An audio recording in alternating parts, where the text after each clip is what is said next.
கர்த்தருடைய பரிசுத்த நாமம் மயப்படுவதாக. இந்த அருமையான நாளிலும் ஷான் மினிஸ்ட்ரி சார்பில் வழங்கும் கிருபை நேரம் நிகழ்ச்சிக்கு உங்களை வரவேற்பதில் பெரும் மகிழ்ச்சி அடைகிறேன்.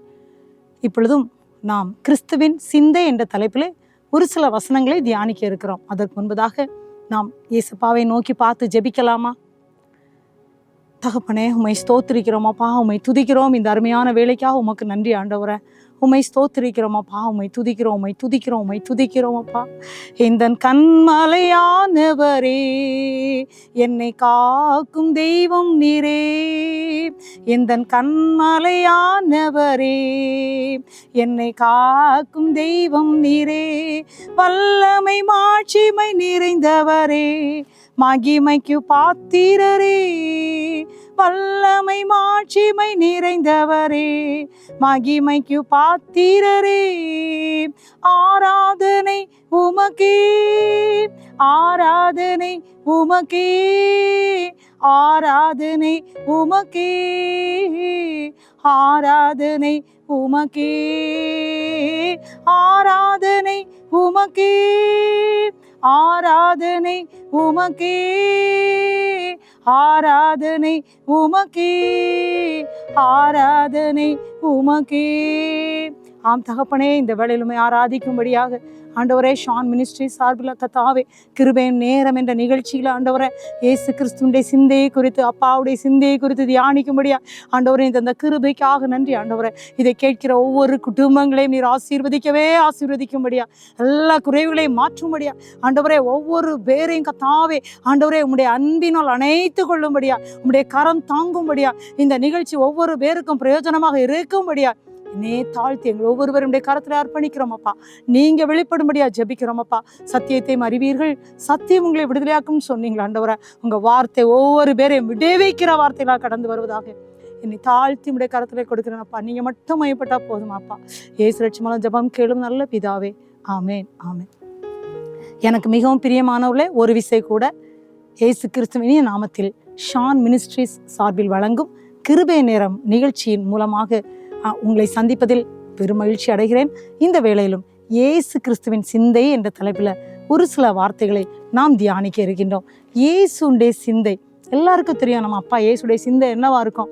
முழு மனுக்குலத்தையும் மீட்கணும். அதுதான் நம்ம அப்பா இயேசுடைய சிந்தை. பிலிப்பியர் 2ஆம் அதிகாரம் அடிக்கடியாக நாம் வாசிக்கிற வசனம் தான் 5ஆம் வசனம். கிறிஸ்து இயேசுவில் இருந்த சிந்தையே உங்களிலும் இருக்க கிடவுது. கிறிஸ்து இயேசுவில் இருந்த சிந்தையே உங்களிலும் இருக்க கிடவுது. அவருடைய சிந்தை என்ன? மனுக்குலம் எல்லாமே சந்தோஷமா இருக்கணும். இந்த உலகத்தில் உள்ள அத்தனை மனுக்குலமும் மகிழ்ச்சியா வாழ்ந்து சுகிக்கணும். முடிவு வரையும் நிலைத்து நிற்கணும். ஏசப்பாவோடி கூட வரணும். அதாங்க அவருடைய சிந்தை. அதனாலதாங்க அவர் தன்னையே தாழ்த்தினார். தன்னை சிலுவை மரணத்துக்கு அவர் ஒப்பு கொடுத்தார். இந்த வேளையிலும் வேதத்தில் நாம் படிக்கும்போது அருமையாக ஏசாயா தீர்க்கதரிசியின் புஸ்தகத்தில் நம்ம படிக்கின்றோம். அந்த தீர்க்கனை பார்த்து ஆண்டவர் என்ன சொன்னார் என்று நாம் வேதத்தில் பார்க்குறோம்.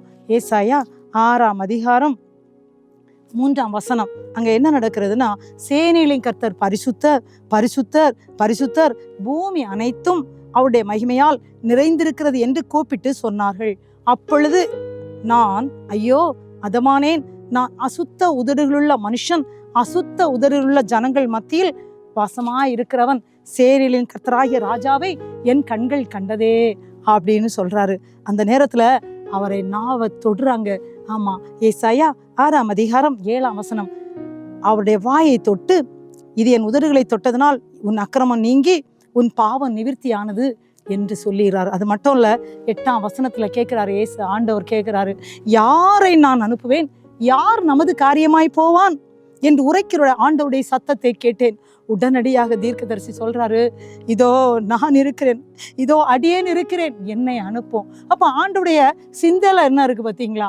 முழு மனுக்குலமும் மீட்கப்படணும்னா தேவ பிள்ளைகள் அவர் அழைக்கிறார். இந்த ஏசாயா தீர்க்கதரிசி அவர் அழைக்கிறார். பிரியமானவளை, அவர் பாருங்க, அவர் அப்படியே தன்னை அர்ப்பணிக்கிறார். பாருங்க, தன்னை அவர் அர்ப்பணிக்கும் போது அங்க நடக்கிற அதிசயம் பார்த்தீங்கன்னா, அவர் மூலமாக தேவன் அந்த ஏசாயா தீர்க்கதரிசி மூலமா பெரிய காரியங்களை செய்கிறத நம்ம பார்க்கிறோம். பிரியமானவளே, ஆமா, எவ்வளவு பெரிய காரியங்கள் அவரை கொண்டு தேவன் நிறைவேற்றினார் தெரியுமா? பிரியமானவர்களே, இன்றைக்கும் ஆண்டுடைய சிந்தையில என்ன இருக்கு அப்படின்னா, முழு மனுக்களும் மீட்கப்படணும்னா நம்மை பார்த்து அவர் அழைக்கிற யார் எனது காரியமாய் போவான், யார் எனது காரியமாய் போவான். அப்போ அவர் சொல்றார், என்னை அனுப்புங்க தாவே, அடியேன் இருக்கிறேன். இன்றைக்கு நம்ம எல்லாரும் இதை கேட்டுக்கொண்டு இருக்கிறோம்ல, அவருடைய சிந்தை என்ன? அவருடைய சிந்தை தன்னையே தாழ்த்தினாரே. தன்னையே தாழ்த்தினது மட்டுமல்ல, தன்னையே ஒப்பு கொடுத்தாரே, தன்னுடைய ரத்தத்தை சிந்தி நம்ம எல்லாரையும் மீட்டாங்களேங்க. அப்போ அவருடைய சிந்தையில் இருக்கிறது என்ன தெரியுமா? நம்ம எல்லாரும் மகிழ்ச்சியாக இருக்கணும், நம்ம எல்லாரும் சந்தோஷமாக இருக்கணும், நம்ம எல்லாரும் ஆண்டவருக்காக ஏதாவது செய்யணும். இந்த பூமியில் இருக்கிற முழு மனுக்களமும் ஏசப்பா கிட்ட வரணும், எல்லாரும் பரலோகராஜ்யத்துக்கு இது சொந்தம் ஆகணும். அதுதாங்க ஏசப்பாவுடைய சித்தம். இன்னும் யோவான் 17ஆம் அதிகாரத்தில் அருமையான இயேசுடைய ஜெபம், இயேசு பிதா கிட்ட எப்படி ஜெபித்தார் சொல்லி பார்க்கலாம் பிரியமானவர்களே. அந்த வேத வசனத்தை நம்ம படிக்கும்போது இயேசு இவைகளை சொன்ன பின்பு, யோவான் 17ஆம் அதிகாரம் முதல் வசனத்தில் நம்ம படிக்கிறோம், இயேசு இவைகளை சொன்ன பின்பு தம்முடைய கண்களை வானத்துக்கு ஏறெடுத்து அவர் சொல்றாரு, உம்முடைய குமாரன் நம்மை மகிமைப்படுத்தும்படிக்கு நீர் உம்முடைய குமாரனை மகிமைப்படுத்தும் அப்படின்னு சொல்லிட்டு சொன்னாரு. 3ஆம் வசனம் யோவான் 17:3, ஒன்றான மெய்தேவனாகிய உம்மையும் நீர் அனுப்பினோராகிய இயேசு கிறிஸ்துவையும் அறிவதே நித்திய ஜீவன் அப்படின்னாரு. இயேசு கிறிஸ்துவை அறிந்து கொள்ளும் போது அது மட்டும் இல்லை, இயேசுடைய சிந்தையை அறிந்து, இயேசு சிந்தையில் என்ன இருக்கு, நம்மை குறித்து அவருடைய ஏக்கம் என்ன, நம்ம என்ன செய்யணும்னு இயேசப்பா விரும்புகிறாங்க, அதை நம்ம செய்யும்போது என்ன நடக்குது பார்த்தீங்களா? நாம் அறிந்து கொள்ளும்போது இந்த பரலோகராஜ்யத்துக்கு சொந்தக்காரங்களா மாறுறவங்க, நித்திய ஜீவன்க அவர் கொடுக்கறது நமக்கு நித்திய ஜீவன். அதான் யோவான் 3:16 பார்க்குறோம், யோவான் 10:27-28 பார்க்குறோம், என் ஆடுகளுக்கு நான் என் நித்திய ஜீவனை கொடுக்கிறேன். ஆமாங்க, நித்திய ஜீவன் இல்லைன்னா அந்த பரலோகராஜ்யத்துக்கு நம்ம போக முடியாதுங்க. அந்த பரலோகராஜ்யத்தில் யுக யுகமா இயேசுவோடு கூட நம்ம இருக்கிறதற்கான அந்த நித்திய ஜீவன் நமக்கு கொடுக்கணும்னு விரும்புகிறாங்க. அதாங்க அவருடைய சிந்தை. அவர் எப்படி ஜெபிக்கிறார் பாருங்க, அவர் அருமையா பிதாவோடு ஜெபிக்கிறாரு. யோவான் 17ஆம் அதிகாரம் 6ஆம் வசனம் அவர் சொல்றார், நீர் உலகத்திலிருந்து தெரிந்தெடுத்து எனக்கு தந்த மனுஷருக்கு உம்முடைய நாமத்தை வெளிப்படுத்தினேன், அவர்களை உம்முடையவர்களாய் இருந்தார்கள், அவர்களை எனக்கு தந்தீர், அவர்கள் உம்முடைய வசனங்களை கை கொண்டு இருக்கிறார்கள், நம்மை குறித்து சாட்சி கொடுக்கிறார். பிரியமானவர்களே, அவருடைய சிந்தெல்லாம் என்னவா இருக்கு தெரியுமா? நம்ம எல்லாரும் அவருடைய வசனத்தை கை கொண்டிருக்கணும் என்கிறது தான். ஆனால் கை கொண்டிருக்கிறோம், நம்மை குறித்து சாட்சி பிதா கிட்ட கொடுத்துட்டாரு. எப்போ எத்தனை வருஷங்களுக்கு முன்பு இல்லை, இப்போ 2024 வருஷத்தில் இருக்கோம்ல, அவர் பூமியில் இருந்த நாட்களிலே அவர் தன்னை முழுதுமாக கல்வாரிக்கு அர்ப்பணிக்க முன்பதாக அவர் பிதா கிட்ட பேசுறாரு. எனக்கு தந்த மனுஷருக்கு பாருங்க, நம்மெல்லாம் ஏசப்பாவுடைய பிள்ளைங்க, ஏசப்பாவுடைய பிள்ளைகள், எனக்கு நீங்க தந்த மனுஷருக்கு உங்க நாமத்தை நான் தெரியப்படுத்திட்டேன் அப்படின்னு அழகா சொல்றாரு. அவர் என்ன சொல்றாரு தெரியுமா? என் பிள்ளைங்க எல்லாம் உங்க வசனத்தை கை கொண்டிருக்காங்கன்னு சொல்றாருங்க. நம்மை குறித்து அழகான ஒரு சாட்சி கொடுக்கிறார். கொஞ்சம் திங்க் பண்ணி பார்க்கலாமா பிரியமானவர்களே? இதை கேட்டுக்கொண்டிருக்கிற தேவனுடைய பிள்ளைகளே, உண்மையாகவே அவருடைய வசனத்தை கை கொண்டிருக்கிறோமா? அவருடைய வசனத்தை கை கொள்ளணும் என்கிறதா அவருடைய சிந்தைங்க. அந்த வசனத்தை நாம் படிக்கும்போது நிச்சயமா நம்ம அவரை அறிகிற அறிவில் வளர்றது மட்டும் இல்லை, இயேசு கிறிஸ்துடைய சிந்தைக்குள்ள நம்ம வளருவோங்க. ஏன்னா அந்த சிந்தையை நாம் அறிந்து கொள்ளும் போது அவருடைய நித்திய ஜீவனை நாம் பெற்றுக்கொள்ள முடியும். அதுதான் அவர் பிதா கிட்ட மிக அழகாக ஜெபிக்கிறார். அது மட்டும் இல்லை, அதே அதிகாரத்தில் நீங்க பார்த்தீங்கன்னா யோவான் 17ஆம் அதிகாரம் 8ஆம் வசனத்தில் அவர் சொல்லுகிறார், நீர் எனக்கு கொடுத்த வார்த்தைகளை அவர்களுக்கு கொடுத்தேன். முதல்ல சொன்னாரு, உங்க நாமத்தை நான் அவங்களுக்கு தெரியப்படுத்தினேன்னு சொன்னாங்க, உங்க வசனத்தை அவங்க கை கொண்டிருக்காங்கன்னு. இப்போ சொல்றாரு யோவான் 17:8, நீர் எனக்கு கொடுத்த வார்த்தைகளை நான் அவர்களுக்கு கொடுத்தேன், அவர்கள் அவைகளை ஏற்றுக்கொண்டு நான் உம்மிடத்திலிருந்து புறப்பட்டு வந்தேன் என்று நிச்சயமாய் அறிந்து நீர் என்னை அனுப்பினீர் என்று விசுவாசித்திருக்கிறார்கள். எவ்வளவு நம்மை குறித்து சாட்சி கொடுக்கிறார் பார்த்தீங்களா? ஃபர்ஸ்ட்ல என்ன சொன்னாரு? என்னுடைய பிள்ளைகளுக்கு உங்க நாமத்தை நான் சொல்லிட்டேன்னு சொல்லி பிதா கிட்ட ஜெபிக்கிறார். பிரியமானவள, நம்மை அப்படியே அர்ப்பணிச்சுட்டாரு. நீங்கள் யாரா இருந்தாலும் சரி, நீங்க நினைக்கலாம், நீங்க சொல்றீங்க ஆனா என்னுடைய வாழ்க்கையில தான் சமாதானம் சந்தோஷம் இல்லைங்க, நான் வேதனையில இருக்கிறேங்க, எனக்கு இப்படிப்பட்ட சந்தோஷமே இல்லையே, நீங்க இந்த வசனத்தை கை கொண்டிருக்கிறான்னு சாட்சி சொன்னான்னு சொல்றீங்களே, நான் இப்படி வசனத்தை கூட படிக்க முடியாம இருக்கிறேனுங்கன்னு ஒருவேளை சொல்றீங்களா? எனக்கு மிகவும் பிரியமானவளே, ஏசப்பா நம்மை குறித்து பிதா கிட்ட அன்னைக்கு சொல்லிட்டாங்க, என் பிள்ளைகளுக்கு உங்க நாமத்தை கொடுத்துட்டேன்ப்பா, அவங்கெல்லாம் உங்க வசனத்தை கை கொண்டிருக்கிறாங்கன்னு. ரெண்டாவது சொன்னாங்க, என் வார்த்தையெல்லாம் நான் உங்களுக்கு கொடுத்துட்டேன்ப்பா, என் வார்த்தை இந்த வார்த்தையை நான் கொடுத்துட்டேன். அதாவது என் வார்த்தைன்னா நீங்கள் எனக்கு கொடுத்த வார்த்தைன்றாரு. நம்ம 66 புஸ்தகங்களை படிக்கிறோமே, தேவனுடைய வார்த்தை. இந்த 66 புஸ்தகத்தில் உள்ள தேவனுடைய வார்த்தைகளை என் பிள்ளைகளுக்கு நான் கொடுத்துட்டேன். இப்போ அவங்க என்னை ஏற்றுக்கொள்வாங்க. அது மட்டும் இல்லை, நீங்கள் தான் என்னை இந்த பூமிக்கு அனுப்பினீர் என்பதை என் பிள்ளைகளெல்லாம் தெரிந்து கொள்வாங்கன்னு. எனக்கு மிகவும் பிரியமானவள, உண்மையாகவே இயேசு மேலே அவ்வளோ விசுவாசம் வச்சுருக்கீங்களா? அவர் சொல்கிறாரு, என் பிள்ளைங்க எனக்கு மேலே விசுவாசம் வச்சுருக்காங்கன்னு. அதாங்க அவருடைய சிந்தையாக இருக்குது. முதல்ல அவர் சொல்கிறாரு, சாட்சி கொடுக்குறாரு, உங்கள் நாமத்தை நான் கொடுத்துட்டேன்னு சொல்லு, என் பிள்ளைங்க வசனத்தை கை கொண்டிருக்கிறாங்கன்னு சாட்சி கொடுக்குறாரு. இப்போ சொல்கிறாரு, உங்கள் வார்த்தையை நான் கொடுத்துட்டேன்ப்பா என் பிள்ளைகளுக்கு, அதனால நீங்கள் இந்த பூமிக்கு என்ன அனுப்புனீங்கிறத அவங்க விசுவாசிக்கிறாங்கன்னு சாட்சி கொடுக்குறாரு. எவ்வளோ பெரிய காரியங்க! நம்ம விசுவாசிக்கிறோமா உண்மையாகவே? அவர் கொடுத்த சாட்சிக்கு நம்ம உறுதியாக, ஆமாம் ஆண்டவரே நான் உங்களை விசுவாசிக்கிறேன்னு சொல்ல முடியுமாங்க? ஆண்டவரே நீங்கள் எங்களை குறித்து சாட்சி கொடுத்தீங்க, வசனத்தை நாங்கள் கை கொண்டிருக்கிறோன்னு. உண்மையாகவே நாங்கள் வசனத்தை கை கொண்டிருக்கிறோம்ப்பா, உங்களுக்கு ரொம்ப நன்றின்னு சொல்லி இந்த யோவான் 17ஆம் அதிகாரம் ஃபுல்லாக இயேசு கிறிஸ்து நமக்காக அவர் கல்வாரி சிலுவையில் அறையப்படும் முன்பதாக அவர் இயேசுவோ தேவனோடு பேசின வார்த்தை தாங்க. எவ்வளோ அன்பான வார்த்தை பேசியிருக்காருல்ல, இவ்வளோ நல்ல ஆண்டவர் பார்த்தீங்களா? நம்மை குறித்து எவ்வளோ அழகாக சாட்சி கொடுக்குறார். சாட்சி கொடுத்தது மட்டும் இல்லை, விசுவாசிக்கிறாங்க என் பிள்ளைங்கன்னு சொல்கிறாங்க. இன்றைக்கி அனைவருடைய வாழ்க்கையில் அந்த விசுவாசம் தான் இல்லைங்க. கண்ணீர், துன்பம், வேதனை, பாடுகள் வரும்போது, ஏதாவது ஒரு கஷ்டம் வரும்போது, ஏதாவது ஒரு பிரச்சனை வந்த உடனே என் ஆண்டவர் என்னை கைவிட்டுட்டாரே, எனக்கு வாழ்க்கையில் சமாதானம் இல்லைன்னு சொல்கிறாங்க. ஆனால் எபிரேயர் 11ஆம் அதிகாரம் 1ஆம் வசனமும் எபிரேயர் 11ஆம் அதிகாரம் 6ஆம் வசனமும் படித்து பாருங்க. எது கண்முன் இல்லையோ அதை விசுவாசிங்கன்னு சொல்கிறாங்க. விசுவாசமானது நம்பப்படுகிறவர்களின் உறுதி. எதை நம்புகிறோமோ அது கிடைக்கும் என்று உறுதியாக நம்புறதாங்க. அது கிடைக்கும். நீங்கள் எழுதி வச்சுருக்கீங்க, எனக்கு இந்த காரியத்தில் ஒரு வெற்றி வேணும் ஆண்டவரே, என் வேலையில் சரியில்லைப்பா, என் வேலையில் ஒரு உயர்வு நீங்கள் எழுதி வச்சு ஜெபிக்கிறீங்கன்னு வச்சுக்கோங்க. ஆனால் இன்றைக்கு நம்ம கண்முன் இல்லை, ஆனால் நீங்கள் எதற்காக ஜெபிக்கிறீங்களோ அது உறுதி என்ன அப்படின்னா அது கிடைக்கும் என்கிறது தாங்க.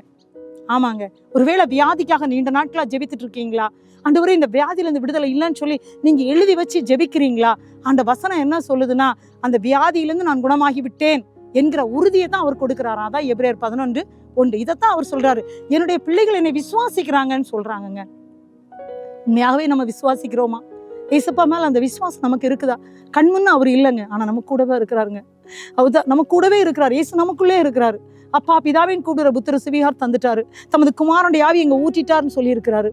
ஆமாங்க, படிக்கிறோம்ல. அப்ப நம்ம இருதயத்துக்குள்ளே அவர் வாசமா இருக்கிறார், நமக்குள்ளே வாசமா இருக்கிறாரு, நம்மை நடத்துகிறாருங்க. அதை விசுவாசிக்கிறோமா? நம்ம கொஞ்சம் நீங்க பிரியமானவளை சிந்திச்சு பார்ப்பீங்களா? அதை விசுவாசிக்கும் போது எது இல்லையோ அது வருகிறது பிரியமானவளே. ஒருவேளை இந்த வேளையில பிரியமானவளே, நீங்கள் யாரா இருந்தாலும் சரி, ஏதோ ஒரு காரியத்துக்காக இது நடக்கவில்லை என்று வேதனையோடு இருக்கிறீங்களா? நீங்க எழுதி வச்சு விசுவாசத்தோடு ஏசு கரத்துல கொடுங்கங்க. ஏசு சொல்றாரு, எந்த காரியத்துல நீங்க ஜெபித்தீங்களோ அந்த காரியத்துல இப்போ உங்களுக்கு விடுதலை கிடைக்குதுங்க. நீங்க நம்புங்க. அதாங்க எபிரேயர் 11:1. அடுத்து எபிரேயர் 11:6 என்ன இருக்குன்னா, தேவனிடத்துல விசுவாசமா இருக்கிறவன் அவர் உண்டுன்னு ஃபர்ஸ்ட் விசுவாசிக்கணுமா. ரெண்டாவது, அவர் தேடுகிற எல்லாருக்குமே பலன். ஆமாங்க, ஜெபிக்கிறீங்கல்ல, ஜெபிக்கும் போதே அவர் எனக்கு பலன் தந்து விட்டார் என்று விசுவாசிங்கன்னா அதுவும் விசுவாசம்னு சொல்றாருங்க. அந்த விசுவாசத்துக்கு எபிரேயர் 11 ஃபுல்லா நமக்கு எழுதி வச்சிருக்காங்க. ஃப்ரீயாக இருக்கும்போது படித்து பாருங்கள். அந்த வார்த்தைகளை படிக்க படிக்க கர்ப்பம் செத்து போன கர்ப்பத்துக்கு ஒரு குழந்தை கொடுத்தாருல. அந்த சாராளுடைய கர்ப்பம் செத்து போயிருந்து, ஆனால் அதுக்கு ஒரு குழந்தை கொடுத்தாரு. அந்த குழந்தை தானுங்க ஈசாக்கு. அந்த ஈசாக்குக்கு பிறந்த பிள்ளை தானுங்க யாக்கோபு. அந்த யாக்கோபுக்கு பிள்ளை தானே யோசேப்பு. அந்த யோசேப்பு சந்ததியில் நம்ம இயேசு கிறிஸ்து பிறந்தாருங்க. எவ்வளோ பெரிய பாக்கியம் இல்லை? செத்து போன கர்ப்பம். அவர் சொன்னார், ஆபிரகாம் குழந்தை இல்லாத போதே சொன்னார், கடற்கரை மணலில் கூட்டிகிட்டு போய் சொன்னார், இந்த கடற்கரை மணலத்தனையா உன் சந்ததிகள் இருக்கும்னு சொன்னார். ஆமாங்க, வானத்து நட்சத்திரத்தை பார்த்து இதெல்லாம் என்ன முடியுமான்னு கேட்டாரு.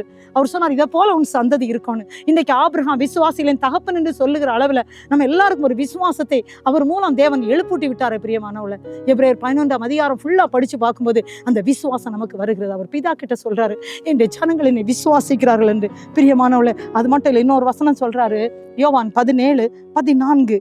நான் உடைய வார்த்தையை அவர்களுக்கு கொடுத்தேன், நான் உலகத்தான் அல்லாதது போல அவர்களும் உலகத்தாரார் அல்ல. அதனாலதான் அவர் அதனால் உலகம் அவங்கள பகைக்கிறது. பிரியமானவள, நீங்க சொல்லுவீங்கல்ல, ஆமாங்க ரொம்ப அழகா வேத வசனத்தை சொல்றீங்க, ஆனா என்ன எல்லாருமே பகைக்கிறாங்களேங்க, எனக்கு யாருமே வீட்டில் உள்ளவங்க கூட என்ன நேசிக்கலையே அப்படி சொல்றீங்களா? என் டிபார்ட்மெண்ட் பகைக்கிறது, உயர்ந்த அதிகாரிகளிடத்துல எனக்கு அன்பு கிடைக்கல, என் வேலை ஸ்தலத்துல எனக்கு எந்த ஒரு ரெகக்னிஷனும் கிடைக்கல, நான் போகிற சபையில கூட எனக்கு அன்பு கிடைக்கல, என் வீட்டுக்குள்ள அன்பு இல்லை, நீங்க துக்கப்படுறீங்களா? ஆண்டவர் உங்களை பார்த்தான் சொல்றாருங்க, உலகம் அவருடைய பகைக்கும், ஆனா நான் என்னுடைய வார்த்தையை கொடுத்தேன் பார்த்தீங்களா, அது ஆகவே என்னுடைய வார்த்தை அவங்கள்ட்ட இருக்கும்போது இந்த பகைமை வரலாம், ஆனா இந்த பகைமை நீடிக்காது.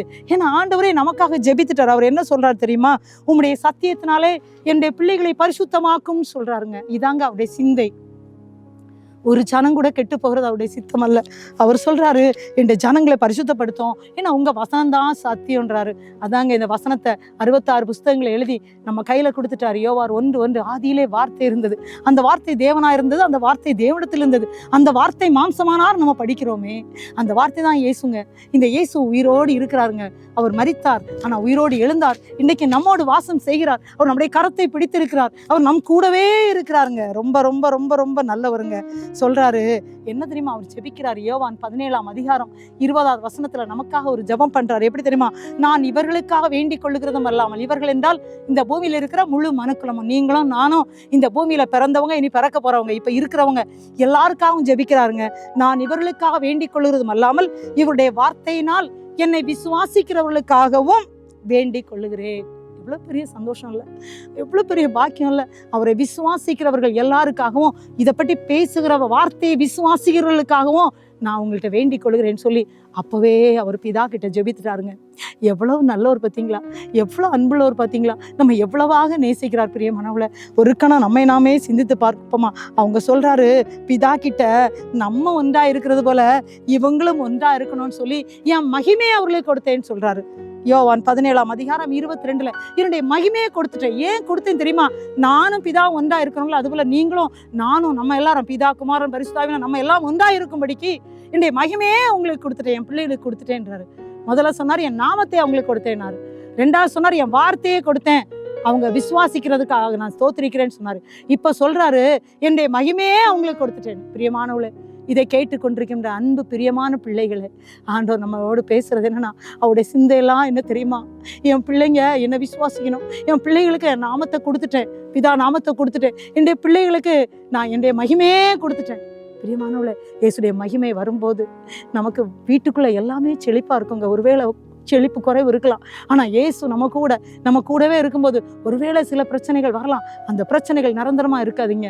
அதை தேவன் மாற்றார். நம்ம விசுவாசம் மட்டும் அப்பா கிட்ட இருக்கணும். பிரியமானவர்களே, அப்படி அருமையான தேவனுடைய ஒரு மனிதர் என்ன செய்தார்னு சொல்லி யோவான் 21வது அதிகாரத்துல நம்ம 21வது அதிகாரம் யோவான் 21வது அதிகாரத்துல நம்ம பார்க்கிறோம். யோவான் 21 யார் அப்படின்னா, இயேசு கிறிஸ்துவுடைய ஒரு சீஷன். யாருன்னா உங்களுக்கு நல்லா தெரியும், சீமோன் பேதுரு. அவரை இயேசு அழைக்கிறார். சீஷனை அழைக்கும் போது லூக்கா 5ஆம் அதிகாரத்துல நீங்க படிக்கிறீங்க. லூக்கா 5ஆம் அதிகாரத்துல இந்த பேதுரு, யாக்கோபு, யோவான் 3 வரை ஒரே இடத்துல தான் அவர் அழைக்கிறார். முதல்ல அழைத்தது யார? பேதுரு தான் அவர் அழைத்தாரு. அப்போ இவங்க மீனை ஆழத்துல போட சொன்னார். மீன் வலையா போட்டாங்க, நிறைய மீன் கிடைச்சிச்சு. இப்போ இவர் என்ன சொன்னார் தெரியுமா, 9ஆம் வசனம் லூக்கா 5:9, அவர்கள் திரளான மீன்களை பிடித்தது நிமித்தம் அந்த பேதுருவுக்கும் அவனோடு கொடுத்த யாவருக்கும் பிரமிப்பு உண்டான அப்படின்னா அவன் என்ன சொன்னான், அதுக்கு முந்தின வசனம் லூக்கா 5:8 வசனம், ஆண்டவரே நான் பாவியான மனுஷன், என்னை விட்டு போக வேண்டும் என்றான். ஏன் அப்படி சொன்னார் அப்படின்னா, அவருக்கு பிரமிப்பு. ஏன்னா அவர் ராத்திரி ஃபுல்லாக பிரயாசப்பட்டும் கிடைக்கல. ஆனால் இயேசு சொன்ன உடனே அவருடைய வார்த்தையின்படி, பிரியமானவளே, யாரெல்லாம் இந்த வார்த்தையை கேட்டுக்கொண்டு இருக்கிறீங்களோ, ஒருவேளை இதுவரைக்கும் உங்களுடைய வாழ்க்கையில் ஒரு செழிப்பே இல்லையா, இதுவரைக்கும் வறுமைக்குள்ளே இருக்கிறீங்களா, இதுவரைக்கும் ஏதோ ஒரு பிரச்சனையில் அகப்பட்டிருக்கீங்களா, ஏதோ குடும்பத்தால் உங்களுக்கு வேதனை இருக்கிறதா, ஏதோ ஒரு விதத்தில் நீங்கள் கஷ்டப்பட்டுட்டு இருக்கீங்களா, பிரியமானவளே, ஆண்டவர் பார்த்தீங்களா, ஒருவேளை நீங்கள் இதுவரைக்கும் கிடைக்காத பகுதி இப்போ அவர் சொல்கிறாரு.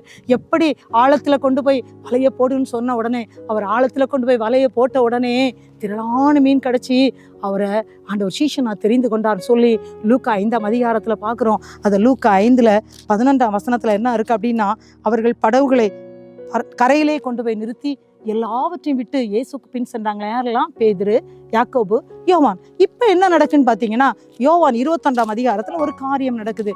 இது அநேகர் இன்றைக்கு நம்ம கூட அப்படிதான் இருக்கிறோம். ஆண்டவர் நமக்கு நிறைய அற்புதங்கள் செய்திருப்பாரு, நிறைய அதிசயங்கள் செய்திருப்பாரு. ஆனா ஒரு காலகட்டத்துல நம்ம என்ன செய்திருவோம் தெரியுமா, அவர் நம்மால வைத்த சிந்தை, நம்ம அவருக்காக என்ன செய்யணும், வாழணும், அவருக்காக இருக்கணும், அவருக்காக அவரை விசுவாசிக்கணும், நம்ம செழிப்பா இருக்கணும்னு தான் அவருடைய ஆசை. பூமியில நம்ம ஹாப்பியா இருக்கணும்னு அவருக்கு ஆசை. ஆனா பாருங்க, நம்ம என்ன செய்கிறோம், ஒரு சின்ன பிரச்சனை வந்தோடனே இயேசுவை விட்டு விலகிடுறோம்ல. அதே மாதிரி இங்க ஒரு காரியம் நடந்து பாருங்க. இதே பேதுரு, யாக்கோபு, யோவான தேவன் அழைத்தார், நல்லா தெரியும். அவங்கள எப்படி நடத்தினார் தெரியும். பேதுரு 3 தரம் மறுதலித்ததும் உங்களுக்கு தெரியும் பிரியமானவள. இப்போ இதே லூக்கா 5ஆம் அதிகாரத்துல இவ்வளவு அழகா நம்ம படிச்சுட்டு யோவான் 21ஆம் அதிகாரத்துல பாத்தீங்கன்னா அருமையான ஒரு சம்பவம் நடக்கும். ஆனா கொஞ்சம் வேதனையா இருக்கும் பிரியமானவளே. ஒருவேளை நீங்கள் யாரா இருந்தாலும் சரி, இருக்கிறவங்க, ஒருவேளை நீங்களும் கூட ஆண்டுடைய எல்லா அற்புதங்களையும் வாங்கிட்டு ஒருவேளை கொஞ்சம் பேக், அதாவது திரும்பி இருக்கிறீங்களா? ஒருவேளை நான் திரும்பிட்டேன், என்னுடைய வாழ்க்கையில நான் கொஞ்சம் பிரச்சனை வந்தோன்னே நான் இப்ப திரும்பிட்டேங்க, இனி இயேசுகிட்ட வர முடியுமான்னு ஒருவேளை அங்கலாய்ப்புல இருக்கீங்களா பிரியமானவள? இந்த வேளையில இயேசு மறுபடியும் உங்களை ஆசீர்வதிக்க விரும்புகிறார் பிரியமானவள. உங்களுடைய குறைவுகளை மாற்றும்படியா நம்முடைய தேவன் சித்தம் கொண்டிருக்கிறார். யாரா இருந்தாலும் சரி, இயேசுக்கு நீங்க எல்லாம் சொந்தக்காரங்க. நம்முடைய இயேசு அப்பா, நம்ம எல்லாம் பிள்ளைங்க. மனுஷ ஜாதி மட்டும் தாங்க, மனுஷ ஜாதி அது மட்டும் தான். நம்மளாம் மனுஷ ஜாதி, அவர் கர்த்தர். ஆமாங்க, அவர் மணவாளம், நம்ம எல்லாரும் மணவாட்டி. அவர் அப்பா, நம்ம எல்லாரும் பிள்ளைகள்.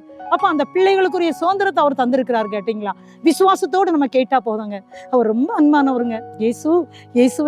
இயேசுவே அப்பான்னு சொல்லும்போது இந்த இயேசு நம்ம கூடவே இருக்கிறாருங்க. நம்ம ருசிக்க முடியும். இங்க என்ன நடந்துச்சுன்னா, இந்த யோவான் 21:1 இவைகளுக்கு பின்பு இயேசு திபேரியா கடற்கரையிலே மறுபடியும் சீஷருக்கு தம்மை வெளிப்படுத்தின விவரமாவது யாரெல்லாம் பாத்தீங்கன்னா, சீமோன் பேதுரு, தோமா, நாத்தான்வேல், யாக்கோபு, யோவான், வேற 2 சீஷர்கள்.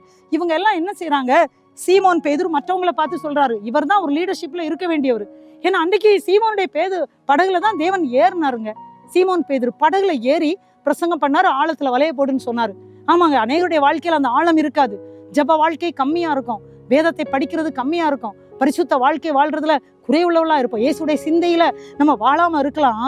ஆமாங்க, அப்படி இருக்கும்போது என்ன நடக்கும் பாத்தீங்கன்னா, மறுபடியும் பிரச்சனைக்கு மேல பிரச்சனைக்குள்ள துக்கப்பட்டு ஆண்டவர் என்னை கைவிட்டுட்டாரோன்னு சொல்ற நிலைமைக்குள்ள அநேகர் இருக்கிறாங்க. இங்க அப்படிதாங்க, ஆழத்துல போட சொன்னாங்க, நிறைய மீன் கிடைச்சி இயேசுக்கு சீஷனா மாறுறாங்க, இயேசுக்காக இருந்தாங்க. ஆனா இயேசு மரித்து அவர் அடக்கம் பண்ணப்பட்டாச்சு, அவர் இப்ப உயிர் தெழுந்தார் என்கிற செய்தியும் தெரிஞ்சாச்சு. ஆனா இந்த பேதுரு என்ன செய்யறாரு, நாம அப்படிதான், இயேசு உயிரோடு இருக்கு தெரியுங்க. ஆனா அநேக நேரத்துல நம்ம என்ன செய்யறோம் தெரியுமா, ஆண்டவருக்கு பிரியமில்லாத செய்கிறவங்களா இருக்கிறோம். மறுபடியும் தான் முன் செய்து வந்த தொழிலுக்கு போறாரு. எப்படி போனார் தெரியுமா, சீஷர்களையும் கூட்டிட்டு போறாரு. இயேசுக்கு அன்பான யோவானையும் கூட்டிட்டு போறாரு. யோவான், யாக்கோபு இவங்கெல்லாம் எழுதின புஸ்தகங்கள் உங்களுக்கு தெரியும். யோவான் 5 புஸ்தகம் எழுதியிருக்காரு. 1 யோவான், 2 யோவான், 3 யோவான். அடுத்து யோவான் புஸ்தகம் எழுதியிருக்கிறாரு, வெளிப்படுத்தல் எழுதியிருக்காரு. 5 புஸ்தகங்களை எழுதின அந்த யோவான் அன்றைக்கு இயேசுக்கு அன்பான சீஷன். யோவானையும் கூட்டிட்டு போயிட்டாரு. அது மட்டும் இல்ல, அந்த யாக்கோபு அருமையான புஸ்தகத்தை எழுதியிருக்காரு. யாக்கோபு நிறுவம் படிச்சா எல்லாருக்கும் தெரியும், வாயை எப்படி காத்துக்கொள்ளணும். யாக்கோபு 3ஆம் அதிகாரம் நாவு குறித்து மிக தெளிவாக எழுதியிருப்பாரு. அந்த யாக்கோபையும் கூட கூட்டிட்டு போயிட்டாரு. இந்த பேதுருவை தேவன் முதல்ல அழைக்கிறார். இந்த பேதுரு தான் சொல்லாரு, நான் மீன் பிடிக்க போறேன். ஏன்னா அவர் என்ன சொன்னாரு, இனி உங்களை மனுஷர்களே பிடிக்கிறவர்கள் ஆக்குவேன்னு சொல்லிதான் அன்றைக்கு ஒரு வாக்கு கொடுத்து லூக்கா 5ஆம் அதிகாரத்தில் இந்த சீஷர்களை அவர் தெரிந்தெடுத்துக்கிறாரு. இனி நீங்களை மீன்களை பிடிக்க மாட்டீங்க, மனுஷர்களை பிடிப்பீங்கன்னு. பிரியமானவர்களே, நம்ம கூட அநேக நேரத்துல தேவன் அழைப்பை விட்டுட்டு ஒருவேளை நம்ம தூரமா போய் கொண்டிருக்கலாம். கொஞ்சம் நம்ம சிந்திச்சு பார்க்கலாம் பிரியமானவர்களே, கொஞ்சம் நம்ம சிந்திச்சு பார்ப்போம். நம்ம எங்கேயாவது திரும்பி நிக்கிறோமா, தேவன் அழைப்பை விட்டு விலகிட்டோமா? இந்த சீஷன் என்ன செய்தாரு, அப்படியே எல்லாரையும் கூட்டிட்டு போனாரு. போய் அவங்க என்ன செய்யறாங்க, ராத்திரி ஃபுல்லா பிடிக்கிறாங்கங்க, மீன் ஒன்றும் பிடிக்கல. லூக்கா 5ஆம் அதிகாரத்துல பாத்தீங்கன்னா, அவர்கள் முழுதும் பிரயாசப்பட்டு ஒரு மீனும் கிடைக்கல. லூக்கா 5ல அப்பதான் ஃபர்ஸ்ட் சீஷர்களை அவர் தெரிந்தெடுக்கிறாரு. இப்போ சீஷர்களாகி இயேசுவை எல்லாத்தையும் பார்த்தாங்க. கண்ட பிறகும் அவங்க நினைச்சாங்க, இயேசு நம்ம கூட இருப்பாரு, நம்ம அவருடைய ராஜ்யத்தை கட்டுறது கூடவே நடக்கலாம்னு நினைச்சிட்டு இருந்தாங்க. ஆனா அந்த சீஷர்கள் எல்லாம் என்ன நினைச்சாங்க, இனி அவ்வளவுதான் நினைச்சாங்களோ என்னதோ தெரியாது. ஆனா இப்ப மறுபடியும் மீன் பிடிக்க போறாங்க. இப்பதான் பாத்தீங்கன்னா 4ஆம் வசனத்துல இவங்க போனாங்க, ஒண்ணுமே இவங்களுக்கு கிடைக்கலங்க. அநேக நேரத்துல இயேசு இல்லாம நம்ம போனோம்னு நமக்கு எதுவுமே கிடைக்காதுங்க. அநேகருடைய வாழ்க்கை அப்படிதாங்க, ஒண்ணுமே கிடைக்காது. இயேசு கூட இருந்தா மட்டும்தான், இயேசுவோடு கூட ஆமா இம்மையிலும் மறுமையிலும் நித்திய ஜீவனை, இந்த பூமிக்குரிய ஆசீர்வாதங்களையும் நாம் பெற்றுக்கொள்ள முடியும் பிரியமானவர்களே. ஆனா இயேசுவை கரையில் நின்னாரு பாத்தீங்களா, அதாங்க இயேசு. ஹல்லேலூயா, கர்த்தருடைய நாமத்தை நான் துதிக்கிறேங்க. இயேசு பெரியவருங்க. ராத்திரி ஃபுல்லா மீன் பிடிக்க முடியல, என் பிள்ளைங்க என்னை விட்டு தூரம் போயிட்டாங்க, ஆனா என் பிள்ளைகளை விட மாட்டேன்னு அவர் விடலாங்க. கரையில போய் நிக்கிறாருங்க, படிச்சு பாருங்க. விடியற் காலமான போது காலையில போய் நிக்கிறது மட்டும் இல்லை, புசிக்கிறதுக்கு ஏதாவது தருவீங்களா? என்ன நினைக்கிறீங்க, மாம்சீக பசி அவருக்கு இருந்தது உண்மைதான். ஆனா அவர் என்ன கேட்கிறார், என் பிள்ளைகளே, நீங்களாம் என் பிள்ளைகள் ஆயிட்டு என்னுடைய பசி, ஆத்மீக பசியை போக்க முடியுமா? 2 விதமான இது, ஒன்று மாம்சீக பசி, இன்னொன்று ஆத்மீக பசி கேட்கிறாரு. அவங்க என்ன சொன்னாங்க, ஒன்றுமில்லை. பிரியமானவர்களே, இன்னைக்கு இதை கேட்டுக்கொண்டிருக்கிற தேவ ஜனங்களே, தேவ பிள்ளைகளே, ஆண்டவரே எனக்கு ஒண்ணுமே இல்லப்பா, ஒரு ஆத்மா கூட ஆதாயப்படுத்தலப்பா, நான் ஒண்ணு கூட செய்யலப்பா, உன்கிட்ட என்ன இருக்குப்பா கொடுன்னு சொன்னபோது 5 அப்பா 2 மீன் சொன்னாங்களே. இப்ப உங்களை பார்த்து கேட்கிறாரு, நீங்க என்ன பிடிச்சிங்க, எனக்கு பசிக்குது கொடுங்கண்ணா, ஆத்மாக்கள் வச்சிருக்கீங்களா கொடுங்கண்ணா. கொடுக்க முடியுமா? கொஞ்சம் திங்க் பண்ணி பார்ப்பீங்களா? கொடுக்கணும் பிரியமானவளே. இப்ப என்ன சொன்னார்? வலதுபுறத்துல வலைய போடுங்களா? ஆமாங்க, ரைட் சைட்ல போடுங்க. ஆமாங்க, அதான் மத்தேயு 28 படி வலது பக்கம் நிக்கிறவங்கள பார்த்து சொல்லுவாங்க, நீங்க எனக்கு தண்ணி கொடுத்தீங்க தாகமா இருந்த போது, நான் பசியா இருந்த போது ஆகாரம் கொடுத்தீங்க, நீங்க அந்த பரலோக ராஜ்யத்துக்கு போங்கன்னு. ஆனா அதே டைம்ல இடது பக்கம் நிக்கிறவங்கள பார்த்து சொல்லுவார், நான் பசியா இருந்தேன், நீங்க எனக்கு தாகாரம் தரல, நான் தாகமா இருந்தேன், தண்ணி தரலன்னு சொன்னாரு. பிரியமானே, வலது பக்கத்துல வலைய போட சொன்னாரு. வலது பக்கம் வலைய போட்டாங்க. இவங்களுக்கு அகப்பட்டது. இப்போ சீமோன் பேதுரு என்ன சொல்றான்? என்ன செய்யறான்? தன் மேற்சட்டையை கட்டி கொண்டு கடலிலே குதித்தான். அப்பமும் பிரமிப்பு உண்டவன் ஆனா இப்பவும் அவன் பிரமிப்பா இருக்கிறான். ஆனா கரையில வந்து பாக்குறாங்க, இயேசு அங்க ஆல்ரெடி கொஞ்சம் மீன் வச்சிட்டு இருக்காருங்க. பாத்தீங்கன்னா 9ஆம் வசனம் பாத்தீங்கன்னா ரொம்ப சந்தோஷமா இருக்கும். இவங்க 153 மீன்களை பிடிச்சிட்டு போறாங்க. 153 பெரிய மீன்களை பிடிச்சிட்டு போறாங்க. ஆனா அங்க இயேசு அதுக்கு முன்னே அங்க போயிட்டாருங்க.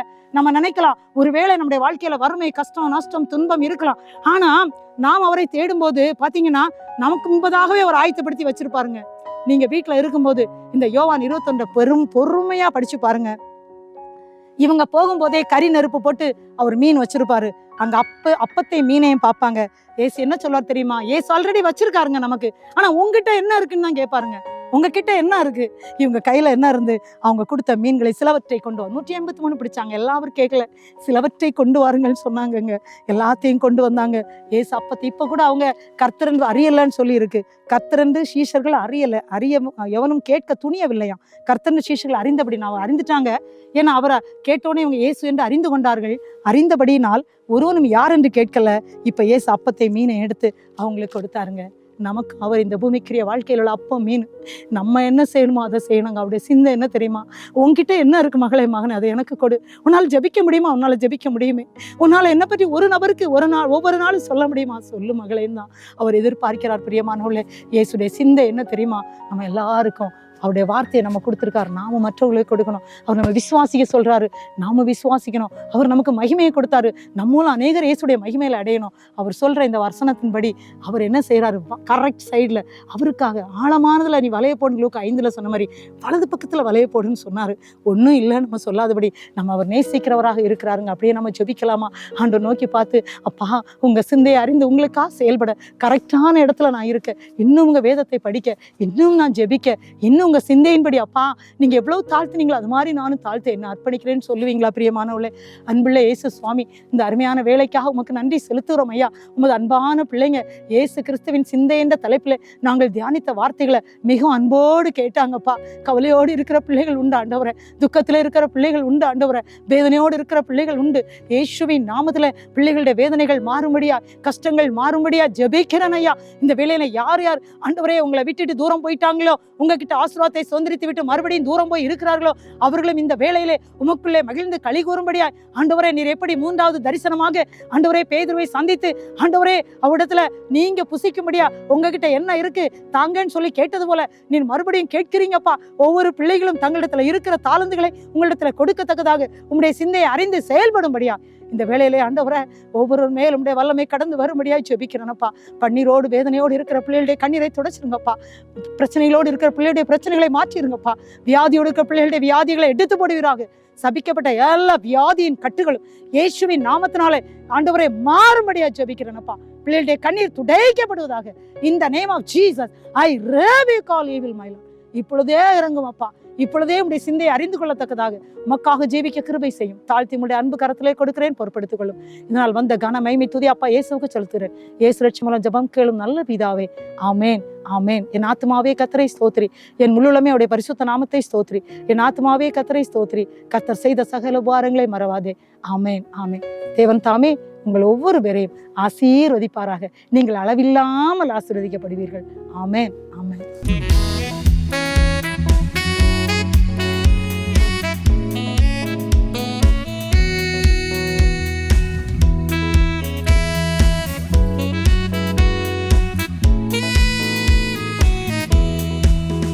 என்னை நேசிக்கின்றாயா, என்னை நேசிக்கின்றாயா.